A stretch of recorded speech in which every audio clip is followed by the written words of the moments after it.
Before we start with what's promising to be a most exciting, interesting session, I would just like to use one moment to express a very special gratitude. We have here on the stage a man who has been our partner for 25 years, Tarun. We share the same vision. Tarun has been a mentor during the last years, not only of the Confederation of Indian Industry, but Tarun, you have been always a mentor of myself during those 25 years. And if the forum today, I would say, has a great feeling for India, it's mainly your work. Very often you work behind the scenes. So I would like to use this opportunity to thank you, and on this occasion to provide you with a, what could it be from Switzerland? It's not a clock, but it's a mountain crystal. And I know India has enough mountains, so we cannot compete in Switzerland. But nevertheless, I think it's more symbolic, and it should show your ideas, your vision always has been crystal clear.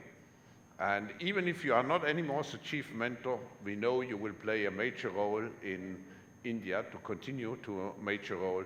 And I'm looking already forward, I read it, I think this morning, I look already forward to your book. So thank you again very much, Tarun, for what you have done and for this great cooperation.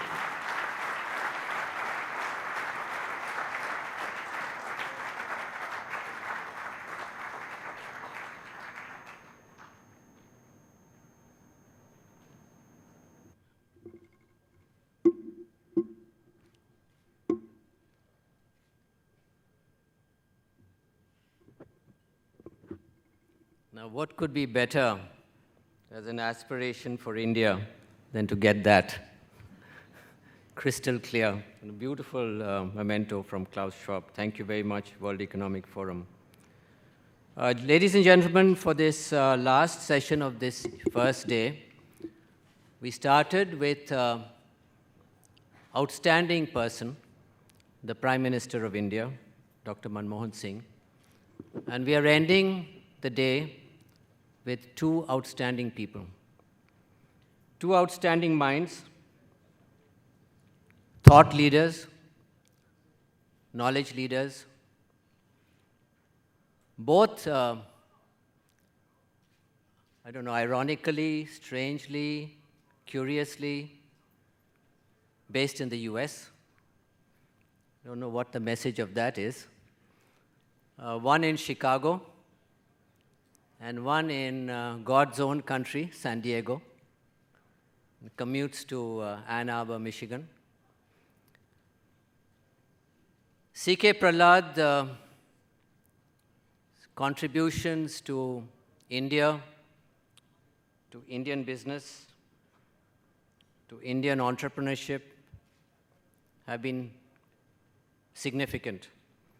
Whether it's making the manufacturing industry believe in themselves and helping them to be competitive, whether it's benchmarking growth at 10% GDP per annum when nobody believed that we could grow at even 6%, whether it's about skilling 500 million people in the next 14, 15 years.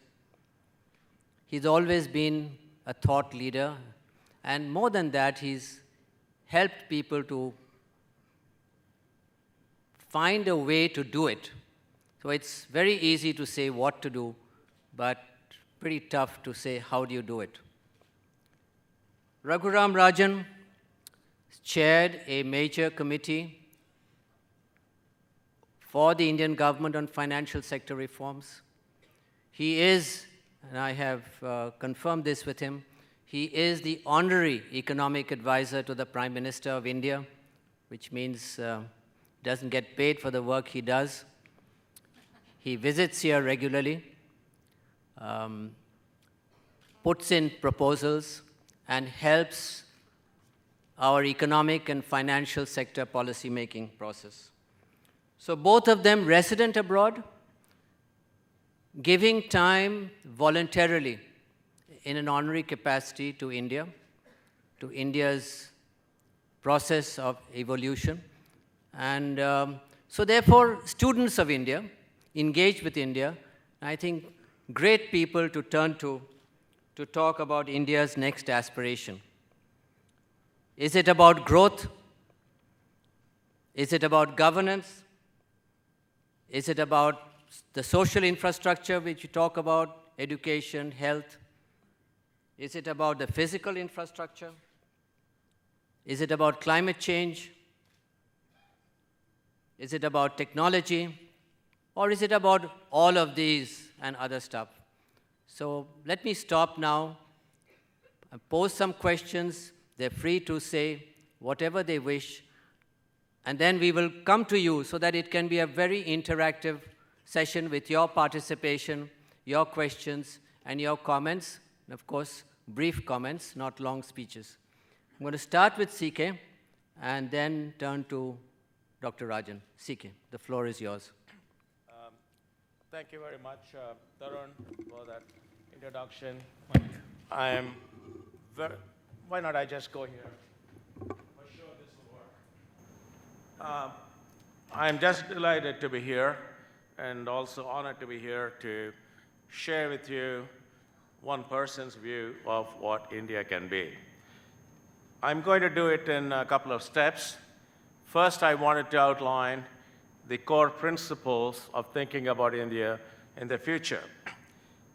I teach strategy and I work on strategy, so I know that strategy is the profession of the optimist. You have to be an optimistic person in order to teach or research strategy. But more importantly, leadership is also about the future. It's about hope and it's about change. So when we think about India, not now, not as it is, but India as it can be, because the topic is, what is my aspiration for India? Then I think we have to start with some principles. And the first principle that I would say is critical for all of us to remember is aspirations must always exceed resources. That is the fundamental premise of entrepreneurship, innovation, and change. Every entrepreneur starts with aspirations that's outside the resource base. So must India. As a country, don't be constrained by the resource base. Resources are fungible if you can have imagination. The second, never start from where you are. If you start from where you are, you can only extrapolate. And a lot of the planning process looks at where we are. But if you are hopeful, if you have aspirations, you must imagine a new India. You must fold the future in. In other words, imagine a future, fold that future in, and bring the country to the future of your imagination.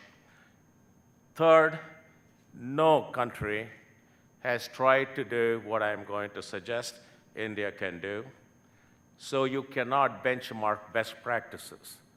You must start with next practices. You must say, we have the courage to change, and we don't have to follow what others have done, because there is nothing there that you can follow. So 3 principles: aspiration greater than resources, fold the future in, focus on next practice, not on best practice. Once you accept that as the starting principles, then you can look at India and its future at 3 levels. The most important is to have what are our broad goals. I believe that the entire world economic order is bursting at the seams, is coming apart. All the institutions that were built at the end of the Second World War is in serious disrepair. Therefore, there is an opportunity for India as a legitimate partner in reshaping the next world order. But in order to do that, India must build its basic approach to reshaping on three broad pillars. The first and the most important, it appears at the outside, is economic strength. If you don't have economic strength, the voice is always weak. But second pillar is technological vitality. We must not only be the net borrowers, at some stage you have to be the net giver. And technological vitality is a critical part of building that future and shaping the world order. But I want to add one, which is the third pillar, which is the core of what India can contribute. That is moral leadership.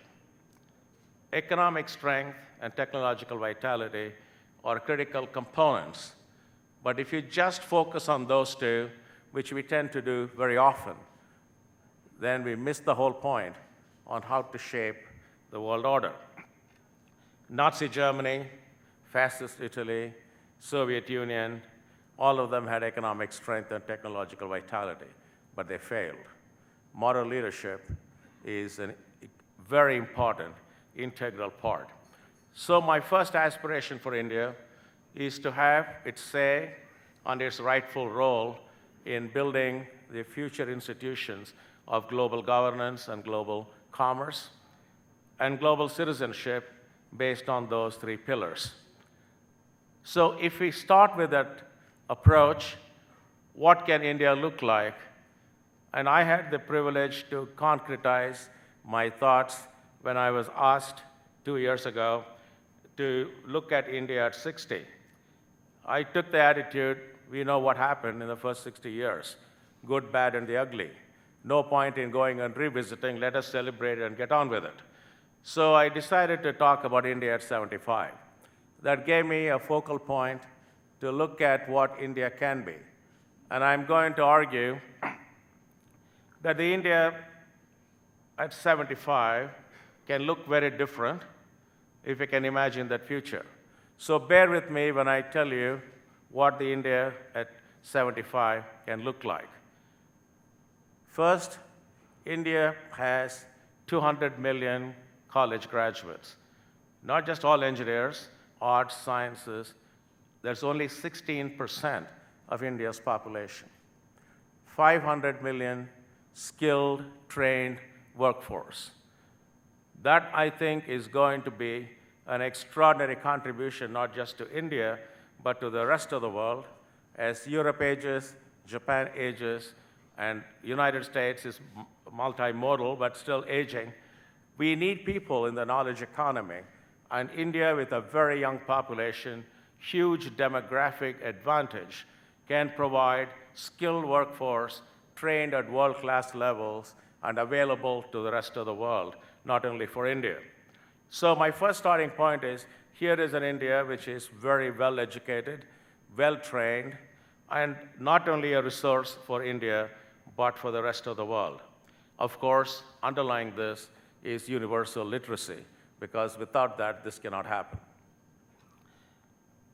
And I'm happy that what started 2 years ago as one person's dream was adopted by CII, and over a period of the last 2 years, it has been adopted by the government of India. The Prime Minister today talked about skills. 500 million has become a reasonably accepted number, not how to do it, and I'll come back to it. If you ask the question how to do it prematurely, we will not commit ourselves to great aspirations. So we have to first commit and then figure out how to do it. And I think the President, in her address to the Union, also mentioned 500 million trained people as the goal for the country. So people have accepted the idea that India could be the base for the entire world in terms of knowledge. Not the only base, but a significant base. India contributes to 10% of world trade. The India at 75 has 30% of the Fortune 100 companies. Builds business models because we have such a large population of people at fairly low income levels, we have to fundamentally build new economic models that can serve them. So we build, if we can serve all Indians with education that I already mentioned, healthcare, basic necessities of life, energy, clean water, and so on, we build fundamentally new businesses that will revolutionize and change the structure of global businesses. Very, very few places in the world you can get a cell phone for 1 cent per minute. Now you're starting to talk about how to charge by second. Somebody told me the next phase is half a second each. That is how long it takes to have a missed call, I'm told. So only in India you can have missed call as a source of communication. And I think not only business models, fundamentally different approach to changing the structure of industries. I also believe that arts and science must flourish. I said 10 Nobel Prizes, at least, from India. If you look at the 1920s, India had the privilege of some of the greatest minds. Sir C.V. Raman, Chandrasekhar, Ramanujan, Meghnad Saha, Bose, tremendous brains in science, so in art and literature. And of course, in politics, we had the dream team led by Gandhiji himself. So I asked myself, if you have 300 million people could produce a galaxy of extraordinary people, why not 1.2 billion people produce 10 Nobel Prizes? And of course, I got a lot of trouble saying that, but at least now I can say we need only 9 more. And most important of all, the image of India for me is extraordinary diversity in this country. So if we can demonstrate to the rest of the world, with all the difference of ethnicity, cuisine, race, culture, religion, that 1.2 billion people can live in harmony and peace, we become a role model and a benchmark for the rest of the world. Because every war that is being fought today, whether it's in Afghanistan, whether it's in Iraq or Darfur, it's all wars that do not accept and tolerate diversity. It is not about just living in diversity, leveraging diversity, recognizing this is an extraordinary asset that India has. So those are the kinds of ways in which I would like to describe India at 75. That's my aspiration. But of course, any of you can immediately say how. And I say, only if you're willing to accept that we need to have discontinuous breakthrough innovations. Existing approaches to solutions, band-aids, will not get there. We cannot train 500 million young men and women in world-class skills by any method that we can use today. It is not building more schools.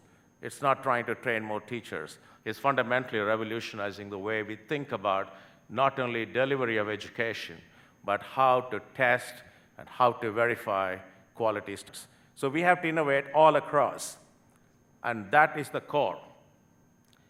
I'm not totally Pollyannish. I think there are 3 impediments maybe that we have to come to terms with. The first and the most important, I believe abject poverty will be reduced in India. That I'm clear about. It will not go away, but it will be reduced. But with economic development, India will have to deal with a bigger issue, that is income inequality. Income inequality will become a dramatically more complex issue for us to deal with. This is not only uniquely Indian problem. It happened in the last industrial revolution in the UK and in Germany and certainly in the United States. It is happening in China. We call it inclusive growth. Chinese call it building a harmonious society. Is one and the same. We need to come to terms with income inequalities, especially across states and across rural-urban divide. And that, I think, is an issue that requires immediate attention. The second, when you energize 1 billion people as micro-consumers and as micro-producers, sustainability is not an option. We have to deal with the issue head-on. Let's not pretend we are only 1/20th, 1/30th in the production of carbon footprint that the United States has. That is not an excuse for not innovating in sustainability. We cannot afford to create a minimum quality of life for our people without dealing with fundamental innovations in sustainability. The third, this one gets always talked about politely as improving governance. I'm just an old-timer. I like to call a spade a spade. Corruption is the issue. Let's deal with that and call it corruption. Calling it governance does not change the character of the problem. At one time, I looked at 3 different numbers and tried to run a regression. You look at Human Development Index, GDP per capita, and Transparency International's Corruption Perception Index. 3 things come out starkly clear if you use 125 countries. This is not uniquely Indian. This is a global phenomenon. No country that is corrupt is rich. That's obvious. No country that does not develop its human resources is rich. No country that is corrupt develops its human resources. You can run the regression yourself. The data is public because you can get it from the World Bank, UNDP, and Transparency International. It's published every year. All that you have to do is to take somebody in the first year of college to run the regressions. Not even first year, last year of high school. So this is not complicated, folks. And finally, we need to invest a lot more in high-tech solutions.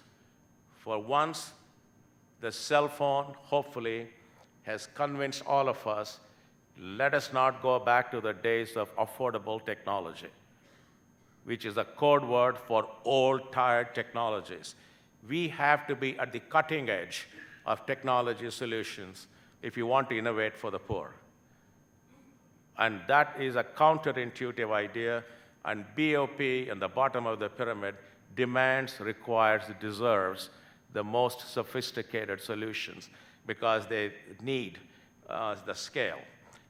Finally, I'm going to say, in order to do that, India needs to build a development sandbox. Imagine, for a change, 6 sides to this sandbox, not 4. The sandbox consists, first and foremost, is the recognition of scale. Nothing matters in India if you don't deal with scale. 1 billion people is important. 500 million people to be educated. 200 million people to be college graduates. That is scale. We must start with the assumption, scalability of all solutions, uniformity of standards is critical starting point. Second is rule of law.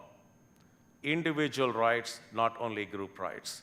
We have pushed the country too far into rights of small groups, subsets and more subsets rather than the rights of individuals. Third, social equity and fairness in the development process. Market forces as the dominant theme. Market does not mean private sector. Market forces means transparent economic transactions, not opaque, but transparent transactions, ecologically friendly solutions or sustainable solutions, and finally, affordability, so that every person can have the dignity of buying, not looking up to subsidies and to charity. In other words, we have to build the self-esteem and the dignity of every person. I always use the term consumer when I refer to the poorest people in the world because consumers get respect, and that is important. I am not saying we should make all of them consume like the way the West consumes, but let's give them the respect. Scale, rule of law, social equity, transparent transactions, ecologically friendly solutions, and affordability for all people. I believe the people of India are ready for this revolution. How do I know? We did focus groups from the poorest people in villages, fisherwomen in Chennai, all over the country. Ordinary people are ready. I'm going to ask the question, are we as leaders ready to start this revolution? The people of India are ready. Thank you.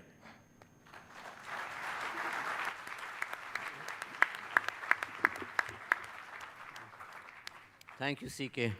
Dr. Raghuram, Rajan. Thank you very much. It's very hard to follow CK and say anything that people want to listen to. So, given that problem, let me just point out a few things. I don't have a prepared speech, but I want to start with just laying some things on the table. First, I think we should recognize, and I do want to start from where we are instead of looking to the aspiration levels. I think what we have to recognize is India has followed a fairly unique path to growth. The one successful model of the last 40 years of growth has been an export-led growth model. And India hasn't followed that. India has followed a model where it hasn't deliberately subsidized the export sector through an undervalued exchange rate, hasn't offered them a whole lot of benefits through low energy prices, through special taxes and so on. In fact, India's growth hasn't been manufacturing-led. It has been, to some extent, more service-led. It also hasn't been government-controlled. It hasn't been the government creating chaebols or the government encouraging keretsus. It's been largely private sector-led. Of course, government companies have also played an important part. So in many ways, India's growth over the last 25 years hasn't been a whole lot of design and a whole lot of structure. It's been, to some extent, very organic. And I think this is, in many ways, India's contribution to India is unique. I keep hearing in economic dialogue in India, India is unique, but always for the wrong reasons. I think India is unique because it has come up with a growth path in which the government has been relatively on the back burner relative to some other countries, for example, in East Asia, have succeeded. And I think one of the interesting aspects of the Indian economy today is how the political system hasn't come to terms with this yet. That the fact that, in a sense, India's growth has been people, private sector led. We still have, India is a socialist, sovereign socialist democratic republic in the constitution. And in many ways, India has more of a role for the market than the politicians allow. They do recognize India as a market economy every time the market does something bad, but in the large part, they tend to ignore the fact that India is a market-led economy. And I think bringing the political sort of view of India together with the economic reality of India is an important step that we have to take, which will also imply that we have to think about what vision we have for India going forward. Do we want to be a more capitalist economy with relatively thin safety nets as the United States? Do we want to be a social market economy, as, for example, Germany is? Do we want to have the state continuing to play an enormous role in the structure of the economy, as, for example, in some East Asian countries? What do we have as a vision for India going forward? I think one of the problems that I feel is because the political system doesn't recognize the reality of the Indian economy, the political system hasn't really framed a vision for where it wants to take us. Clearly, we're not going to become a socialist economy. We've moved far away from that. But yet, that's what the political system keeps talking about. Who is providing us with a vision of where we want to go in India? It's done through the back door. It's done through reforms that nobody actually notices, because if they did notice, they would stand up and oppose them. It's reform by stealth. We're going somewhere, we're not quite sure where. So let me propose some of the things that I think we are trying to do without actually articulating it.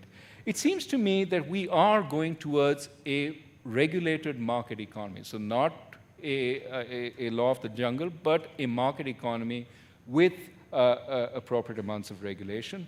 We are going to an economy because where access is really important. This is what I understand to mean by inclusive growth. Access meaning access to education, access to healthcare, access to markets, and I think that's an important aspect of the access, and a reasonable safety net which is stretched under the people. And finally, I think, given the kind of dialogue that's going on in India, we're also going to an economy where growth is sustainable, where growth is not environmentally unsound, where growth takes advantage of all the technological developments, which in fact will make growth feasible. Now, if this is where we're going, how do we actually go about dealing with some of the issues that are coming in the way? What are the issues that are coming in the way? Well, clearly the Prime Minister this morning talked about how we are failing on some of the dimensions of access. For example, on the education front, our primary, secondary education is not working out as well as it should, especially when it comes into contact with the poor. We need to do a far better job there. Even our higher education, which was our strength, we are reaching the limits, given the strong growth, of the kind of capabilities that are being produced by higher education. We don't just need engineers. We need designers. We need people who are strong in advertising. We need innovators of various kinds. And I think as the economy develops further, these kinds of deficiencies will become far more visible. One of the things that I think CK has emphasized time and again is that as we focus on the vast amounts of demand in our country, we could have the potential for creating enormous amounts of value which now are created elsewhere. Let me give an example. Think of the iPod. The iPod, this icon of design, which is created and sold in industrial countries. Now, the iPod is largely manufactured in China. Of the $200 in value that is the iPod when it's sold in the market, $50 goes to China and then to all the supplying countries which supply to China, which does the final assembly. $150 stays in the West. What is that $150 a reward for? It's a reward for innovation, it's a reward for advertising, it's a reward for design, it's a reward for financing, it's a reward for all the other things that envelop the iPod over and above manufacturing. I think as we focus on demand, not just in India, but in other developing markets, we have the opportunity to capture that value in this country. One example of that is the Tata Nano, right? As I keep telling my Western audiences, the Tata Nano is actually an improvement in safety from what the average Indian is used to. Now, they look astonished. This little car, dinky little car, looks cute, but is dinky. How can it actually enhance safety? And you have to recognize the person who's upgrading to a Tata Nano, what he's upgrading from. Today, he carries his family on the motorcycle.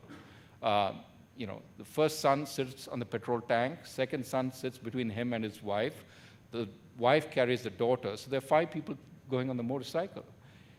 Now with the Tata Nano, they have the opportunity to all go in an enclosed space without the danger that anyone will fall off, which even in the slow speeds that we are accustomed to India is a problem if somebody falls off the motorcycle. So the point here is that there's a tremendous amount of innovation involved in bringing in that car at close to 1 lakh.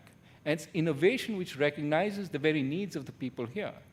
And I'm told by an auto manufacturer who will remain unnamed that when he sends that same request, design me a car which will work at relatively low prices, to his design factory in Japan, he finds that they over-engineer the car. They come in with a design which costs 5 times as much as the average Indian can afford.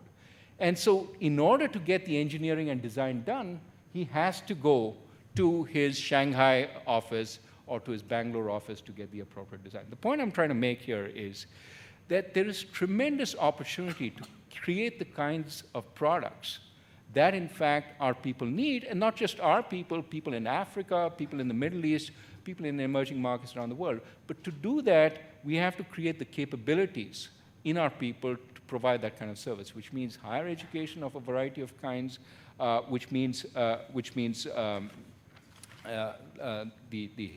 healthcare, the financial services, and a variety of other things which will make this kind of design possible. Let me not take much more time and end with one aspect.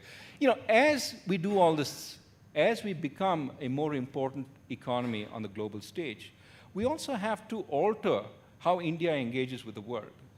In my view, we still engage with a colonial mentality which says we are the victims of what you've done in the past. We don't engage in a strong, constructive way which offers our view, our vision of what the future will look like. And we have so much as a country to contribute in terms of vision. The fact that India is a democracy, the fact that India has brought so many people along with it in the path of growth, that India is focused on environmentally sound technologies, so much we can contribute. But yet, our whole reaction to the international economic dialogue is one of reaction rather than proactivity. And I've often wondered why we do this, why we don't take a bigger role in trying to shape that process. And this is where I think we have a very important deficiency, which is that the kind of intellectual fervor that emerges in India doesn't get translated outside. There's a lot of debate here, there's a lot of argumentation, but doesn't get translated outside. And I think part of the problem is academia in India doesn't do the kind of translation that academia elsewhere does, doesn't take a role in sending Indian ideas outside. For example, there's a lot of unique value to the kind of processes that Indian companies have come up with. In many ways, there's a unique Indian style of management. This is not about, this is not about a Vedic style of management or something like that. There's something very real and concrete Indian companies have done over the last 15, 20 years, which needs to be broadcast outside.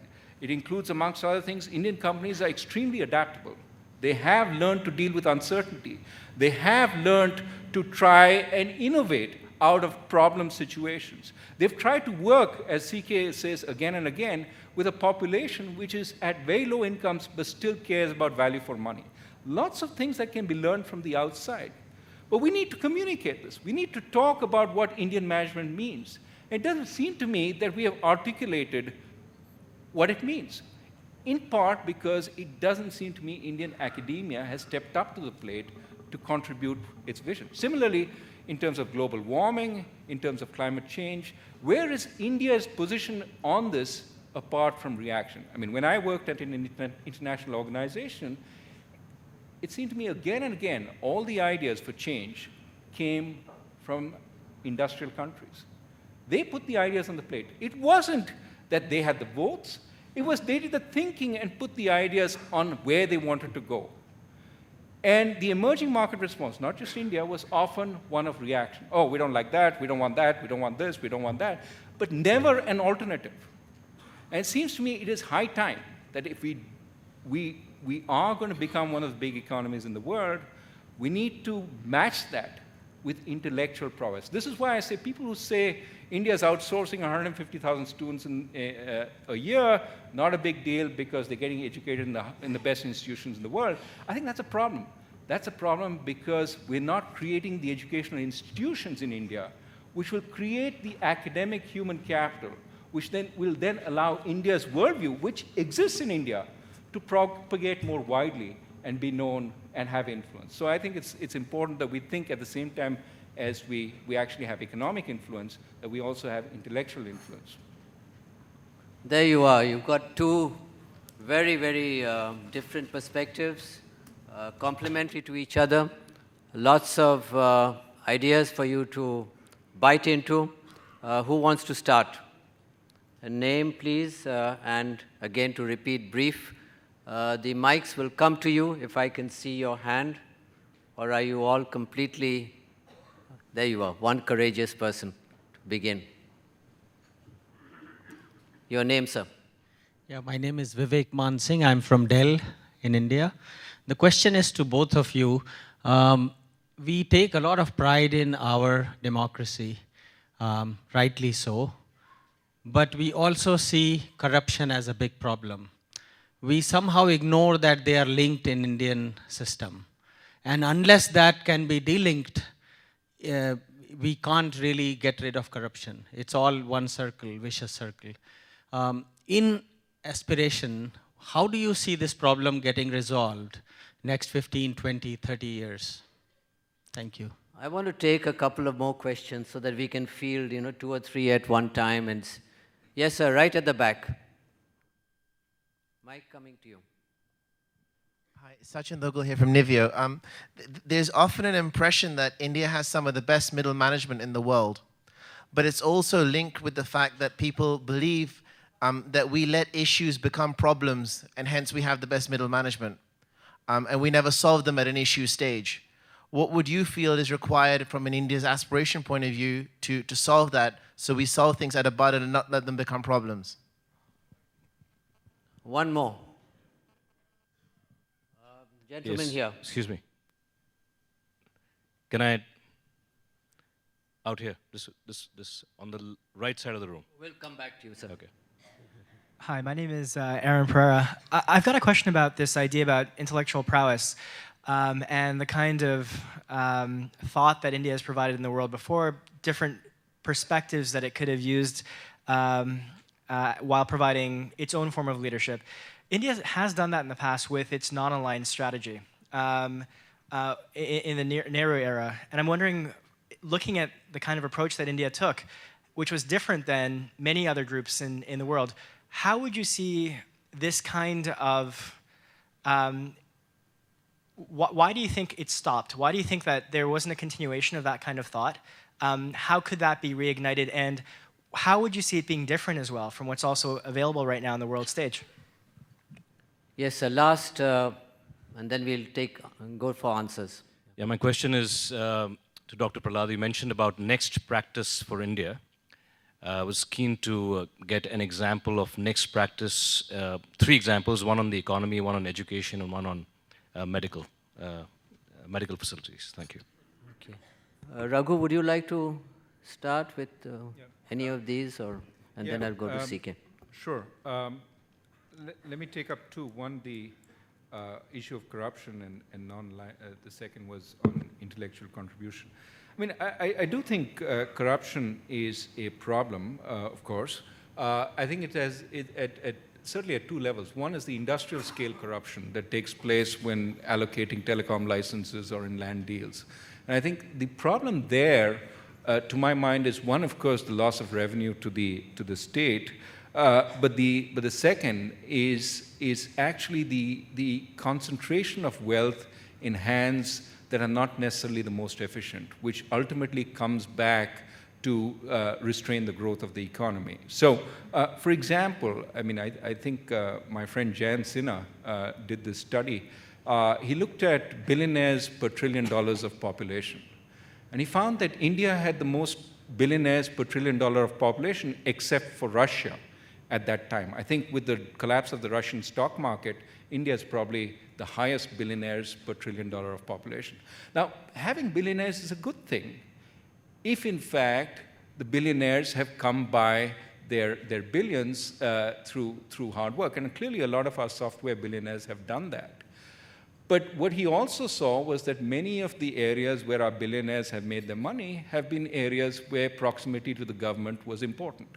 Now, again, it's not the end of the world. There are areas where proximity is, regulated enterprises where proximity is by necessity. But I think if it is the inefficient who have gained, positions because of their proximity to the government, down the line it creates problems because the inefficient don't want to get out and find every which way to stay where they are. Clearly, there are countries that have got stuck at middle income levels because of that, because they bought their licenses, because they got in early on and then stood there as a barrier to further growth. Mexico is one example of a country which has got stuck. So we have to worry about this not just from the moral perspective, not just from the middle class indignation at corruption, but whether this will stand in the way of growth down the line this kind of potential corruption. The second is local level. And I think this, as others pointed out in the earlier panel, is very worrisome. When the administration doesn't do ordinary things that people would want and demands payment to do ordinary things, the people who are most hurt are, of course, the very poor who have no access to any other source of redress. If the policeman doesn't file an FIR when your daughter gets raped, I think that is an extreme source of misgovernance, corruption in CK's language, which then creates a movement away from the normal institutions of governance to alternative sources, as, for example, the Maoist problem. So I do think that we need to deal with these issues on a war footing, both the local level corruption as well as the industrial scale corruption. But I think also that growth tends over time to deal with these problems. Now, the question is whether growth goes fast enough to deal with these issues. But growth, decentralization, competition, all these things will help. So I'm not giving up. I think that we will overcome these problems. The US was very corrupt in the late 1800s. The UK was very corrupt, and they all changed. So I think there is possibility here. So corruption is a problem. I think we'll deal with it. We just have to make sure that it doesn't change the structure of our economy in such a way that we have problems down the line. On the Indian contribution, I think the point is absolutely right. At one time, we did offer a worldview. The non-aligned view was a worldview. It was an alternative, and it did have influence for some time. Now, what we didn't do was adapt from that. We stayed with it. And that, I think, reflects the problem in academia. We had wonderful universities. We had a vibrant intellectual environment post-independence. And over time, for a variety of reasons that I think are too complex to go into at this point, and I'm not sure I understand them fully, we have become more insular, more inward-looking, and ceased offering what our vision is to the rest of the world. And as I said, we have to first debate amongst ourselves what that vision is, and then project it outside. But I think it's extremely important, and it is a place where India could make a big difference. CK? Yeah, I think, let me give also, and I agree with Raghu, but also give one more perspective on corruption, because I think corruption is the distortion of market mechanisms and managing supply-demand balance. All of us know that 15 years ago, we had to know somebody to get an ambassador car or a telephone or whatever it was. Why? Because supply was artificially limited, demand was huge, and therefore, by providing access, you created opportunities for corruption. Today, I don't think you don't have to know anybody to get a two-wheeler, four-wheeler, or a telephone, because the supply is plentiful. But you have huge amounts of corruption when few people have the ability to restrict access and therefore restrict supply. So the idea of creating transparent transactions is about reducing the ability to challenge access and reduce access to everybody. And I think that can lead to all kinds of dysfunctional consequences. So as long as you can manage supply-demand in such a way that you can reduce the supply, you're going to get corruption. And a lot of the petty corruption is also because people in India inherently understand the time value of money. So by holding up your application for 6 months, they know there is a value to you, so you're willing to pay. So in other words, people understand simple economics extremely well. You don't have to go to school to understand it. So I basically say, make it clear that every application must be resolved in 1 month, just like aging of payables, aging of applications. E-commerce can help. Universal ID will help in reducing leakage. So we have to put the infrastructures in place. I believe the appropriate bypass mechanisms for dealing with some of these issues are certainly taking place. Now, how long it'll take, I don't know, but I think I'm optimistic that something will work. But let me talk about things that is more exciting, next practice. I recently heard some data which I think would be fun for all of you. Arvind Eye Hospital does 300,000 cataract surgeries per year. UK as a whole country has about 330 or 340,000 surgeries, cataract surgeries. In my study of Arvind, I looked at quality levels in the UK and quality levels in Arvind. Both during surgery and post-surgery, Arvind is better. So let us assume they are just equivalent in terms of quality. UK trains about 70 or 90 ophthalmologists, new ones every year. Arvind alone trains about 60 or so. So they're equivalent. So UK and Arvind are equivalent in terms of sheer size and quality. It takes 1.6 billion pounds to provide that service in the UK. It takes about $25 million in Arvind.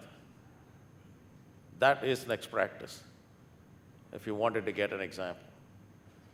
Fundamentally, the same quality delivered at 1/20th, 1/50th, 1/100th the cost. And it is not because of labor arbitrage. It is a fundamentally different way to do business. And that goes back to what Raghu has just said and what I've been saying. The next practices are likely to come from India, not only from India, but from India as well, for a simple reason. We have a problem to deal with, and if you worry about the poor, if you worry about providing them world-class services, whether it's Jaipur Foot or Narayana Hridayalaya or Arvind, you're going to fundamentally change the economics of the industry, first for India and for the rest of the world. And since you asked also about healthcare, those are just at least 3 examples. Same thing with hip surgery, same thing for knee surgery. It's only a matter of time. And I saw Ajay somewhere here. Ajay Piramal? Yeah, okay.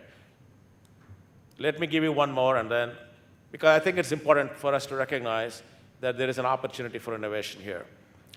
Normally, all pharmaceutical development starts with laboratory for the molecule, mice, men, and then clinical trials, and then to the market. Somebody in India asked the question, what if we start with men and then go to laboratory, mice, and then back to the market? What does it mean? We can go and look at some Ayurvedic traditional treatment that works.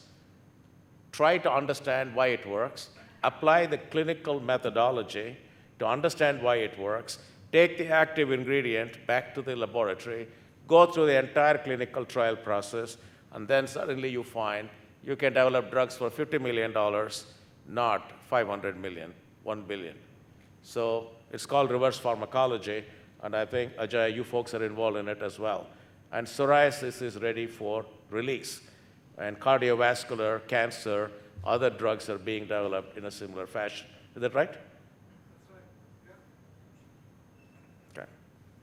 Thank you. Thank you. Let's take the next round. Vivek, you had your hand up. Mike, please.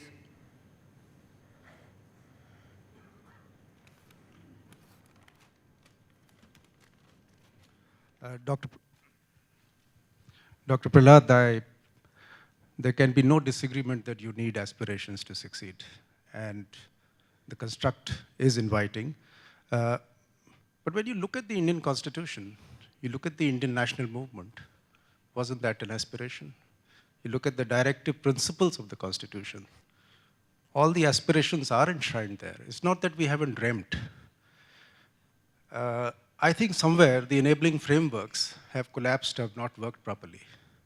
So while undoubtedly nobody can disagree with these aspirations, I think we also need to define the enabling frameworks. Scalability has happened. The milk revolution is scalability. The telecom mobile revolution is scalability. The enabling frameworks were there, so it happened.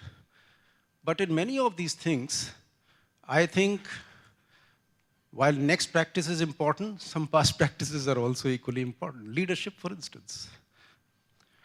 You talked about inclusive society, diversity. How do we leverage diversity? Did not Gandhi leverage diversity for the national movement? So I think we have dreamt, we have aspired. We have not been short of that.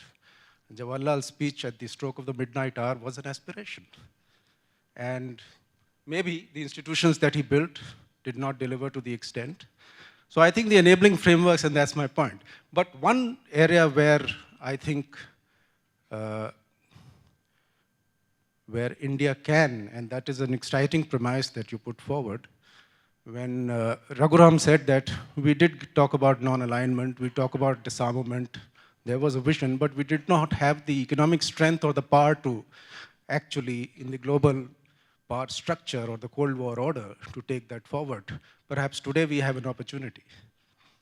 So your reaction? Let's take a couple more. Yes, Ajit. First row here, please.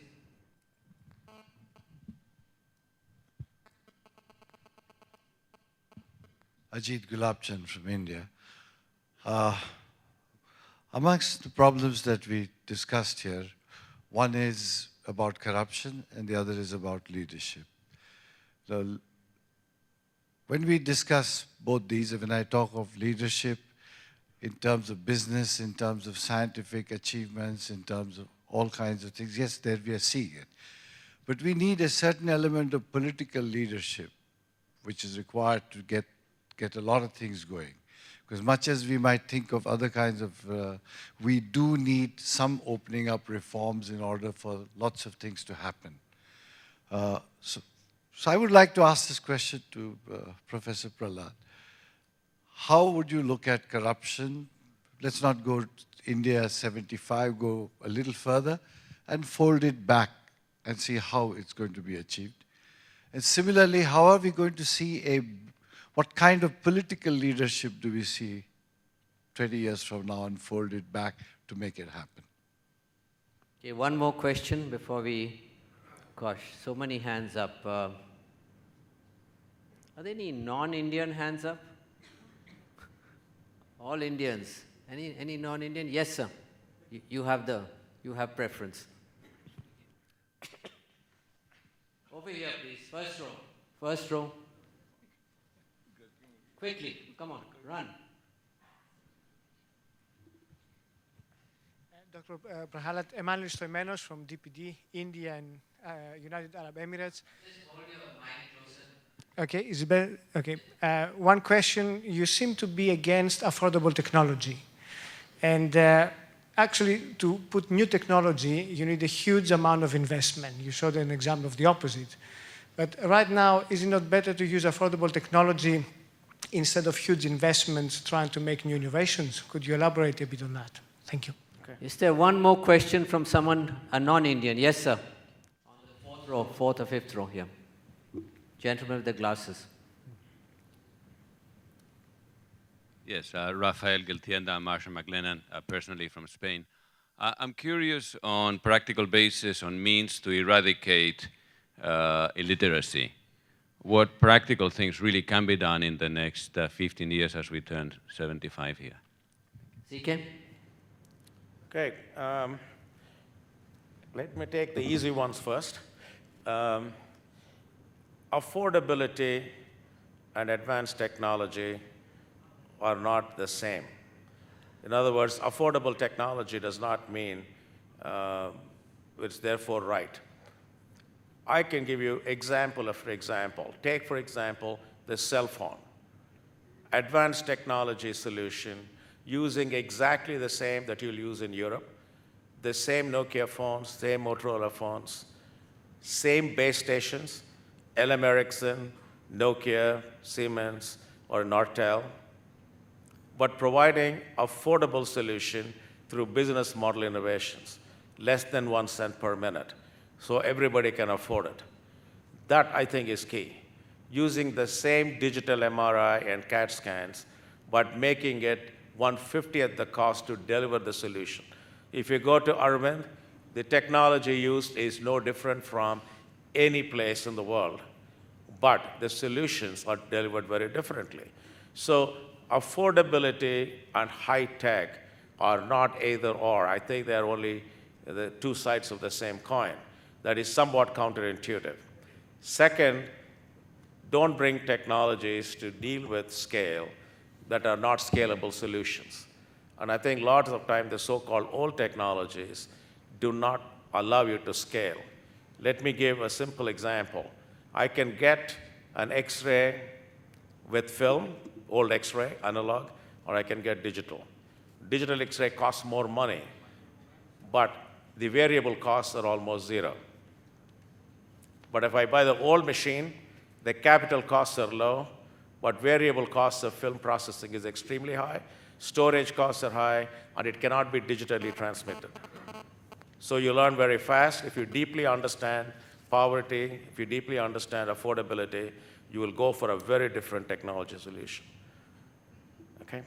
And the second question about political leadership, non-alignment, and the ability to dream, I'll put them all in one place.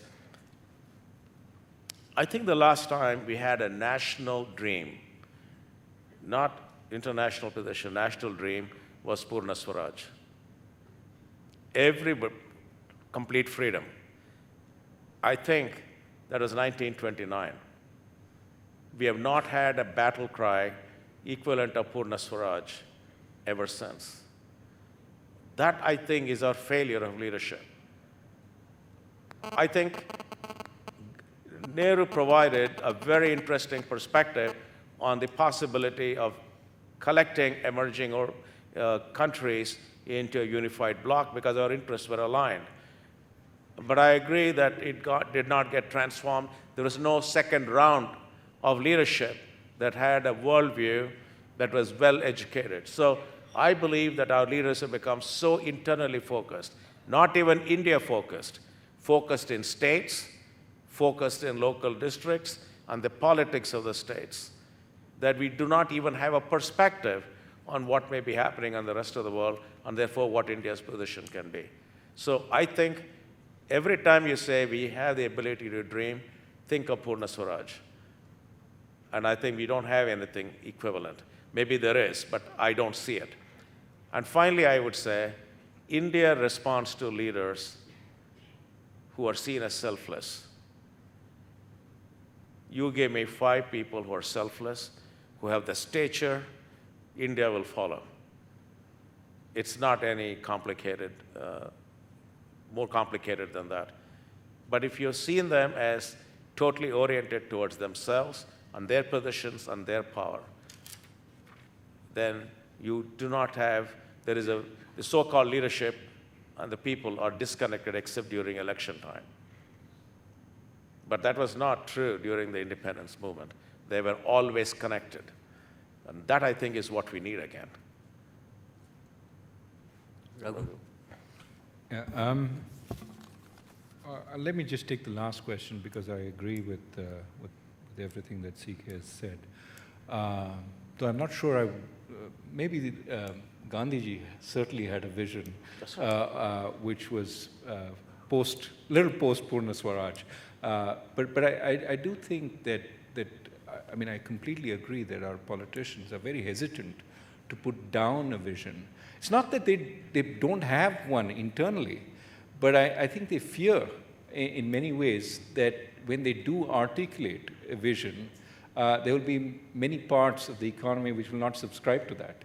And therefore, it's better to leave it unarticulated than to create, I should stop pop psychology at this point.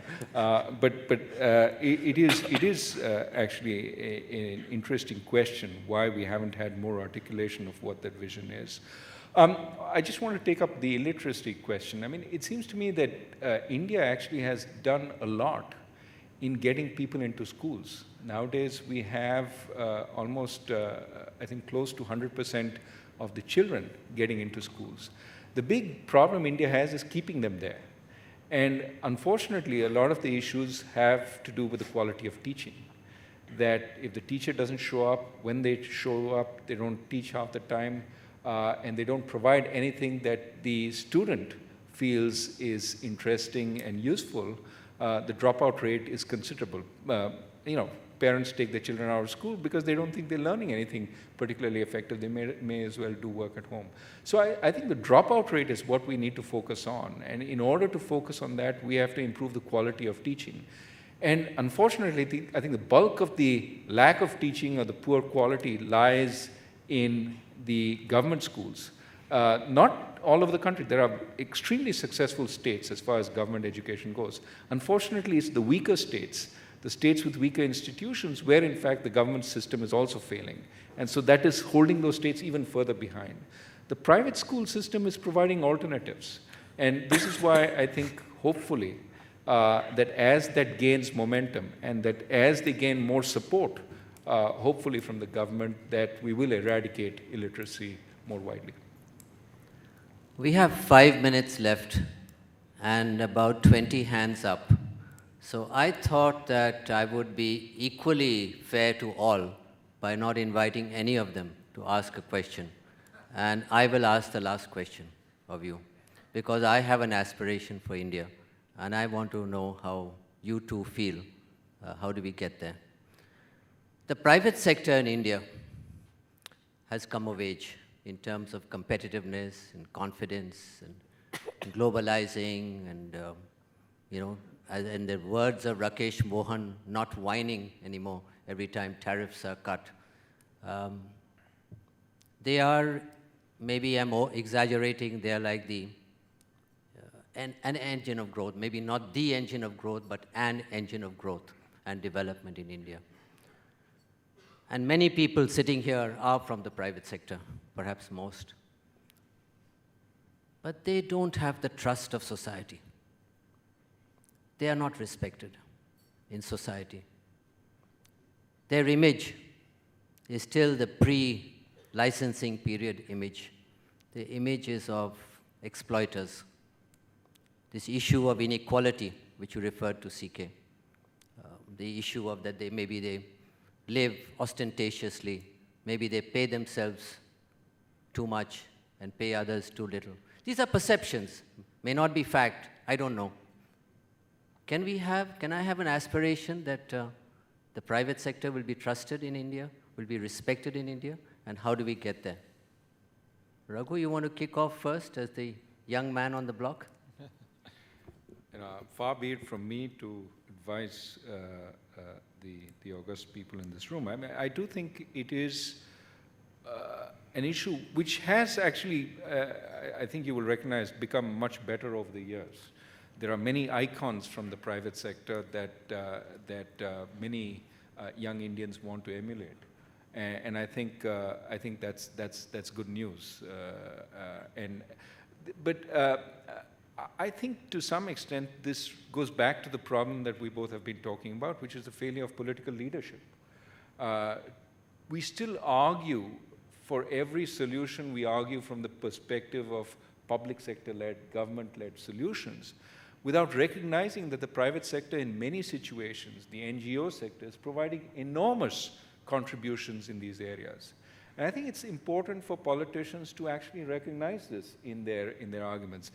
And this is where I think it's more the political class doesn't want to be supporting the private sector, though privately they know that they're very important, and in fact they get a lot of help from them. So I think we need a change in political dialogue, and this goes back to my very first point, that the political class shouldn't turn a blind eye to what's going on in the Indian economy, and actually articulate that vision, which then will legitimize the private sector, because in fact the private sector is such a big part of Indian economic growth.